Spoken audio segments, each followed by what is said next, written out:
Këto dy, ku ngjasojnë me njëri tjetrin këto, se ku dallojnë? Njëra anë, për fatin e mirë të zhvillimit të pa imagjinueshëm të infrastrukturës së rrjeteve dhe të mundësisë së filmimit, por dhe të transmetimit të saj në kohë reale, është njëra anë.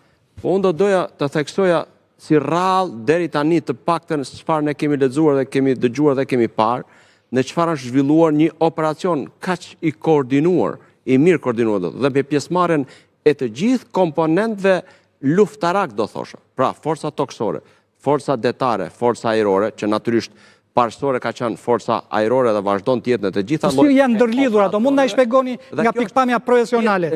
Sepse dhe mua kjo më bëri tre shtresëzime. Dron, helikopter, 150 avion me, si koordinoheshin, cila që detyra e secilit prej tyre? Të gjitha koordinohen, NATO-ja dhe Shtetet e Bashkuara të Amerikës kanë një avion që quhet AWACS, në cili rrit gjatë gjithë kohës në hapësirën ajrore, në distanca të tilla që as nuk mund goditet e as nuk mund ndërpritet.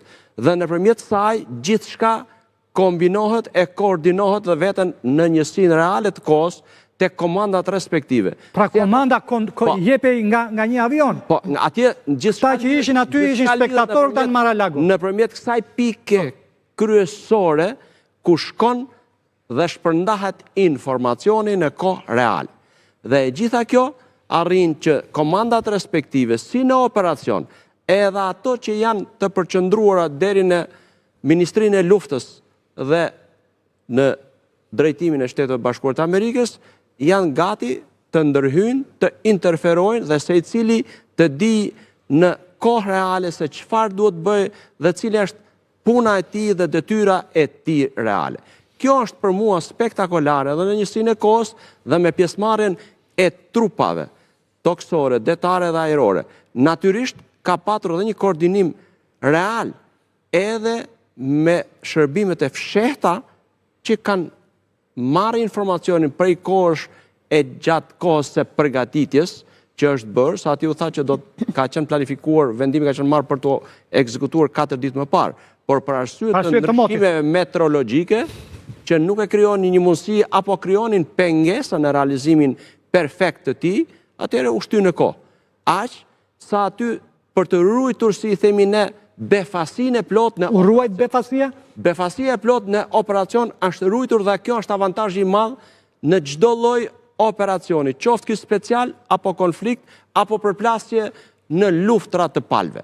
Ky është elementi në të cilin është sa në dorën tënde, po e quajmë sikur je drejtuesi një trupe, aq në timën dhe anon si e drejta 50-50. Kush merr iniciativën dhe kush e shfrytëzon këtë, ai është i fituari dhe këtë faktor jashtëzakonisht të rëndësishëm e ka në favorin e tij dhe aty fillon zbritja 50% tuaj dhe plotësimi i 100% tim për të realizuar misionin e caktuar. Kjo u arrit në mënyrë... Si që ndërtuar mbrojtja, bunkeri në thonjza i Maduros dhe si u thye kjo nga kjo Delta Force? Të gjitha janë të përgatitur dhe informacionin më parshëm këta e kanë marrë nëpërmjet bashkëpunimit dhe interferimit të shërbimeve të fshehta, natyrisht besoj unë, edhe duke pasur e duke koordinuar edhe me pjesën që kanë qenë brenda territorit venezuelian. Sepse relativisht janë të infiltruar apo të tjerë të cilët janë, ekzistojnë dhe shërbim. Shërbimet e fshehta tashmë e dim ne që edhe në kohë paqe, aq më tepër në kohë konflikti apo të realizimit të një misioni të tillë janë dhe ata punojnë non-stop 24 orë.